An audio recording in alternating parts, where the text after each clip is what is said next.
Bienvenidos nuevamente a Instrucción Bíblica Básica, esta modalidad de discipulado digital para ayudarte a crecer en tu camino con el Señor Jesucristo. Hemos estado hablando en este segundo nivel de estudios sobre el amor, sobre la relación entre los hermanos dentro de lo que es la iglesia. Así que estamos hablando de la iglesia de Jesucristo.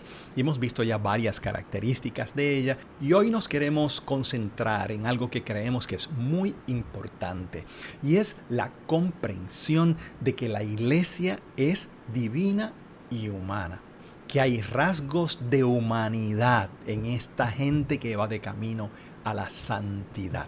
Ya verás lo que queremos decir con eso.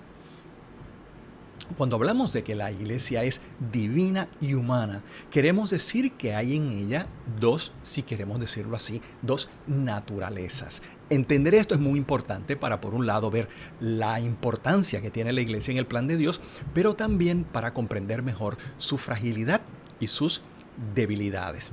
Decimos que la iglesia es divina porque tiene su origen en Dios.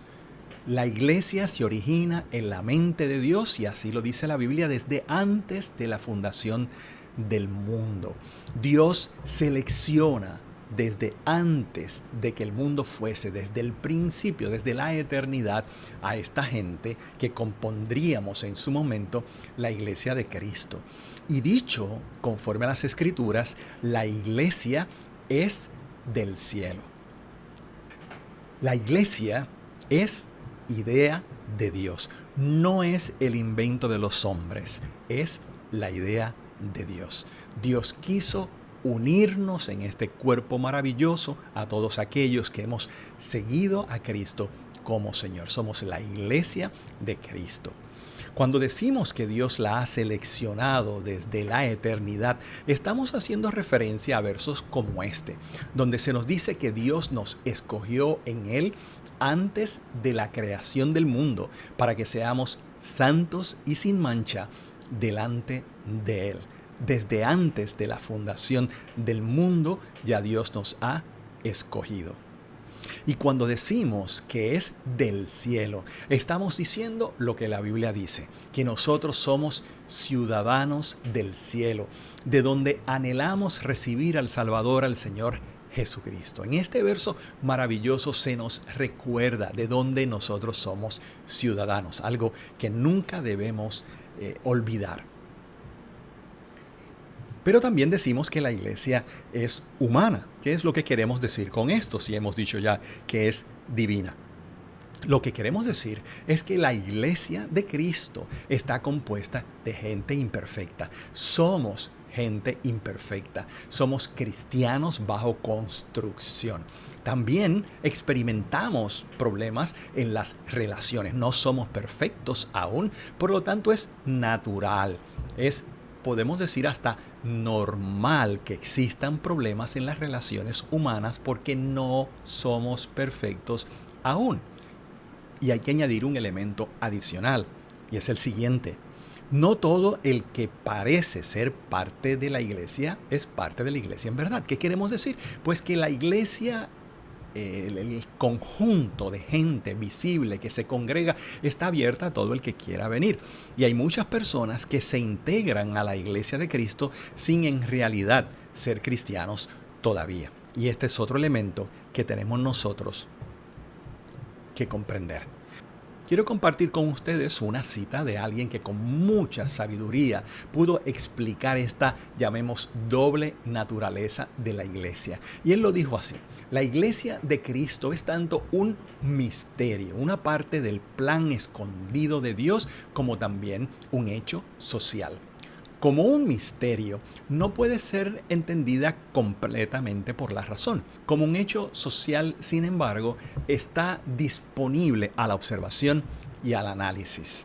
Y sigue diciendo, la iglesia es una mezcla única, humana y divina, visible e invisible, temporal y trascendente. Cuando discutimos o hablamos sobre la iglesia como institución, no debemos pasar por alto estas características únicas. Si lo hacemos, tendremos una teología de la iglesia equivocada. Así que la iglesia es divina la iglesia es humana. Y una forma de poder visualizar esto un poco mejor es, y usando el lenguaje de algunos de los padres de la iglesia hace mucho tiempo, es que la iglesia como institución divina se compone de todas las personas que creen en Cristo. Y en ese sentido se le llama invisible, en el sentido de que trasciende la congregación, que es local, que sí es visible. Otra forma de explicarlo es recordando que no todo lo que se ve como iglesia es en realidad la iglesia de Cristo. O dicho de otra manera, que cuando cristianos nos reunimos juntos para adorar a Dios, somos parte de esa iglesia visible y también de esa iglesia invisible. La iglesia invisible se conforma de todos aquellos que hemos creído en Cristo como nuestro Salvador. La iglesia de Cristo es este grupo de gente rescatados por Dios que mantienen sus rasgos de humanidad mientras vamos camino a la santidad. En las enseñanzas de Jesús hay dos parábolas muy importantes que resumimos para ilustrar lo que la Biblia quiere decir con esto de la iglesia visible, la iglesia invisible, que hay algunos que están pero que en realidad no son. La primera de ellas es la parábola del trigo y de la cizaña. Dos granos que se parecen muchísimo entre sí. Y en una historia que hace Jesús, el que cuida la finca le pide permiso al dueño de la finca para arrancar aquella cizaña que el enemigo había sembrado.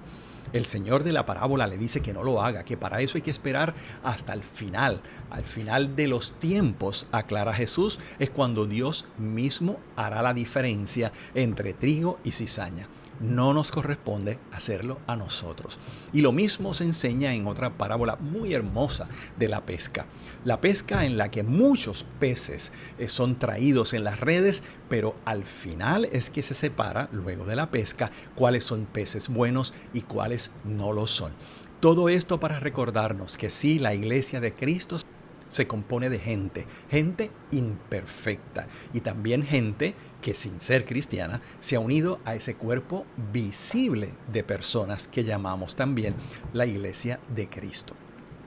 Esto nos ayuda a entender unas palabras que se pueden interpretar como muy fuertes de parte del Señor cuando Él dice lo siguiente: no todo el que me dice Señor, Señor entrará en el reino de los cielos, sino solo el que hace la voluntad de mi Padre que está en el cielo. Medita y ora sobre esta realidad maravillosa pero inquietante de este cuerpo de Cristo que es compuesto por personas falibles, algunos de ellos en la modalidad visible de lo que llamamos iglesia ni siquiera son cristianos.